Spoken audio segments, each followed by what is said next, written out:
Hello students, स्वागत है आपका एक बार फिर से आपके अपने यूट्यूब चैनल अविका एजुकेशन पर। और यहाँ पर कक्षा 9 की जो गणित की वर्कबुक को पूरा सोल्व किया जा रहा है, एक एक कार्यपत्रक, उसमें आज हम सोल्व करने वाले हैं आकलन पत्रक 2। मैं हूँ Abhishek Sharma, government maths teacher.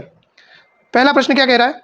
निर्देशांक -3, 4 कौन से चतुर्थांश में स्थित होगा? तो यहाँ पे हम चतुर्थांश के बारे में जानकारी करने वाले हैं। तो यहाँ पे देखो, चतुर्थांश के लिए जानना जरूरी है कि अगर x और y निर्देशांक है और अगर दोनों पॉजिटिव हैं तो वो पहले चतुर्थांश में होता है, लेकिन x नेगेटिव और y पॉजिटिव है तो वो दूसरे चतुर्थांश में होता है। x और y दोनों ही नेगेटिव होते हैं तो वो तीसरे चतुर्थांश में होता है, जबकि x पॉजिटिव और y नेगेटिव होता है तो वो चौथा चतुर्थांश होता है। कौन सा चतुर्थांश होता है? चौथा या चतुर्थ चतुर्थांश। ये थर्ड, ये फोर्थ।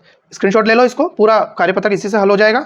तो यहाँ पे क्या दिया हुआ है? -3, 4। तो x माइनस में और y प्लस में तो कौन से चतुर्थांश में होगा? ये यहाँ देख के बताइए आप। x माइनस और y प्लस तो ये दूसरे चतुर्थांश में, तो इसका आंसर हो जाएगा बी।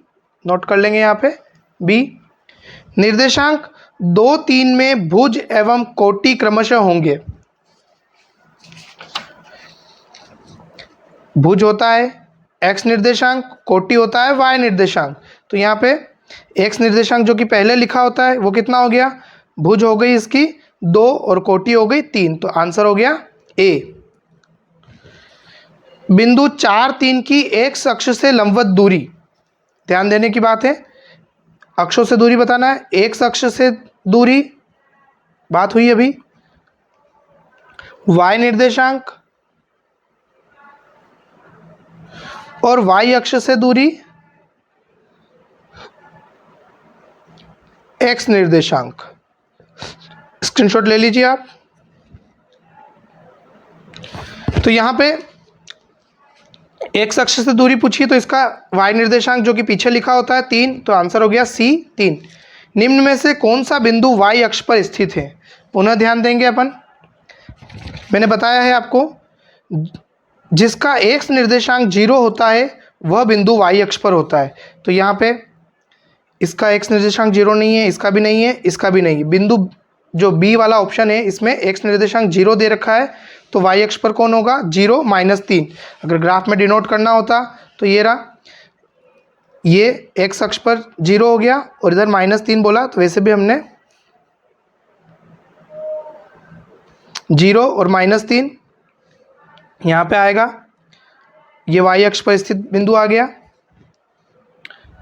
आंसर हो गया बी। x अक्ष व y अक्ष के प्रतिच्छेद बिंदु, यहाँ इस ग्राफ में आप देखिए, ये x अक्ष जा रहा है और ये y अक्ष, इन दोनों का प्रतिच्छेदन यहाँ हो रहा है, ये होता है मूल बिंदु। वैसे भी हमें याद रखना है, दोनों अक्षों का प्रतिच्छेद बिंदु मूल बिंदु होता है, जिसके निर्देशांक 0, 0 होते हैं। तो D 0, 0। बिंदु 4, 0 कहाँ स्थित होगा? तो इसमें इसका y निर्देशांक 0 हो रहा है, तो जिसका y निर्देशांक 0 होता है वो x अक्ष पर होता है। ये मैंने आपको बता दिया है, y निर्देशांक 0 वह बिंदु x अक्ष पर होता है। Right answer B. बात करते हैं अगले प्रश्न की। दिए गए ग्राफ को देखकर नीचे दिए गए प्रश्नों के उत्तर दीजिए। 7वां प्रश्न क्या कह रहा है? बिंदु E के निर्देशांक। तो यहाँ पे E कहाँ है? ये रहा E। तो E से मैंने दोनों अक्षों पर लंब डाले। ये पहले x अक्ष पर देखते हैं, तो x अक्ष पे कहाँ मिला? -2 पे, और y अक्ष पे भी कहाँ मिला? -2। तो इसके निर्देशांक कितने हो गए? -2, -2। और ये कौन से चतुर्थांश में आया? थर्ड चतुर्थांश में।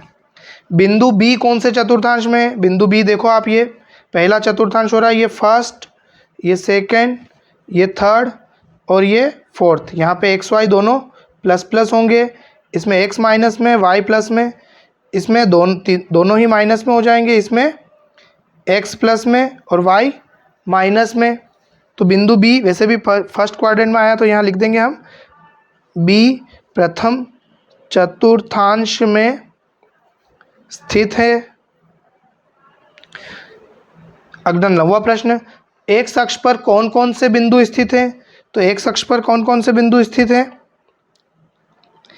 इसमें जो दिए गए हैं उनमें से x अक्ष ये रहा, इस पे एक तो मूल बिंदु O, मूल बिंदु दोनों ही अक्षों पर स्थित होता है, और एक D जिसके निर्देशांक अगर हमको लिखना हो तो पहले x अक्ष पे इसका कहाँ मान आ रहा है? 4, -4, और y अक्ष पे एक्स अक्ष का बिंदु जो है उसका वाई निर्देशांक 0 होता है। बार बार कह रहा हूँ मैं, इस तरह के प्रश्न आ रहे हैं, नोट कर लीजिए। एक्स निर्देशांक वाई अक्ष पर, एक्स निर्देशांक 0 होता है तो वाई अक्ष पर, और वाई निर्देशांक 0 होता है तो एक्स अक्ष पर। वाई अक्ष पर स्थित बिंदुओं के निर्देशांक बताइए। तो वाई अक्ष पर कौन सा बिंदु है, यहाँ हम देखते हैं ग्राफ में, ये सी वाला, और सी के निर्देशांक, इसका एक्स जो होगा वो 0 होगा, सी लिखेंगे, फिर कोष्टक बनाएंगे, एक्स निर्देशांक 0 है तो एक्स को 0, और फिर लिखेंगे -3, और एक और कौन सा है 0 0, ये दोनों ही अक्षों पर होता है। ओ इससे डिनोट करते हैं। चतुर्थांश में कौन सा बिंदु स्थित है, ये रहा चौथा चतुर्थांश, और इसमें एकमात्र बिंदु ए दिख रहा है हमको। क्या पूछा आगे, उसके निर्देशांक, तो यहाँ से एक्स अक्ष पर लंब डाला तो ये कहाँ मिल रहा है 3 पर, तो ए के निर्देशांक पहले लिखेंगे, ए स्थित है, बिंदु ए स्थित है, और निर्देशांक लिखने हैं तो ए 3, और वाई अक्ष को कहाँ मिला -2। देखो चौथे चतुर्थांश में एक्स प्लस में और वाई माइनस में है। अगला क्या पूछा है, बिंदु एफ के भुज और कोटि बताइए। भुज यानी कि एक्स निर्देशांक और कोटि मतलब वाई निर्देशांक। कहाँ है बिंदु एफ, ये रहा, तो यहाँ से दोनों अक्षों को मिलाया, एक्स अक्ष को कहाँ मिला -3 पर, तो भुज कितना हो गया एक्स निर्देशांक, निर्देशांक क्या बने इसके -3 और +3, तो भुज बना -3 और कोटि बना +3। मूल बिंदु के निर्देशांक, ये रहा मूल बिंदु, दोनों अक्षों का प्रतिच्छेद बिंदु जो है, ये कह रहा है ना यहाँ पे कि एक्स अक्ष और वाई अक्ष के प्रतिच्छेद बिंदु के निर्देशांक 0 0, तो यही मूल बिंदु कहलाता है। तो मूल बिंदु ओ के निर्देशांक हो गए 0 0। निर्देशांक 1 1 कौन से बिंदु से प्रदर्शित हो रहा है, ये रहा, एक यहाँ से मिला है, यहाँ से मिला है, तो ये बिंदु बी, बिंदु बी के निर्देशांक 1 1 है। इस तरह से 14 प्रश्न हो गए। बात करते हैं अगले प्रश्न की। 15वां प्रश्न क्या कह रहा है कि दिए गए ग्राफ में निम्न बिंदुओं को प्रदर्शित कीजिए। सबसे पहले पूछा है 0 0, तो कहाँ होगा 0 0, मूल बिंदु पर, ये लिखेंगे 0 0, नोट डाउन।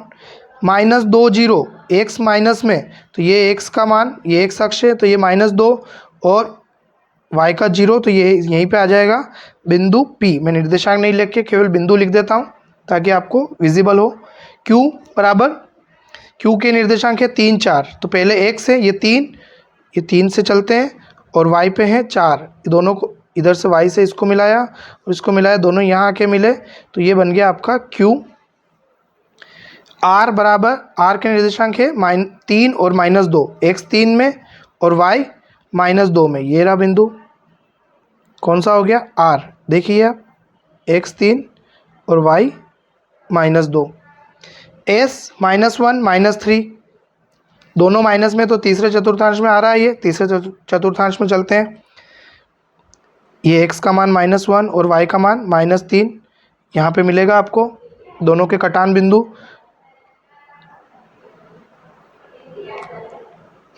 सॉरी, x का मान है इसमें -1, ये x -1, और y का मान है -3, तो ये बिंदु यहाँ आएगा, -1 -3, कौन सा S।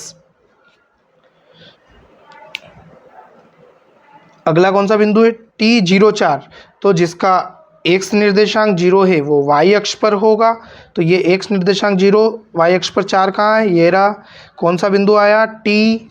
इसके बाद में u -3 और 4, तो u कहाँ है, -3 को ढूंढो, x का -3 ये रहा, और y का प्लस का 4, ये x का -3 पे चलते हुए इधर से मैं y के 4 को, और दोनों कहाँ मिल रहे हैं, इस कटान बिंदु पर, तो u -3 4 कहाँ मिलेगा, यहाँ, ये u के निर्देशांक हो गए, चाहे तो आप लिख सकते हैं इसे -3 4। v 3 0, y निर्देशांक 0 है, तो कौन से अक्ष पर होगा, x अक्ष पर, और x अक्ष पर कितना ढूंढना है 3 0, ये रहा, y निर्देशांक 0 और v का x का मान 3, तो यहाँ पे आएगा आपका बिंदु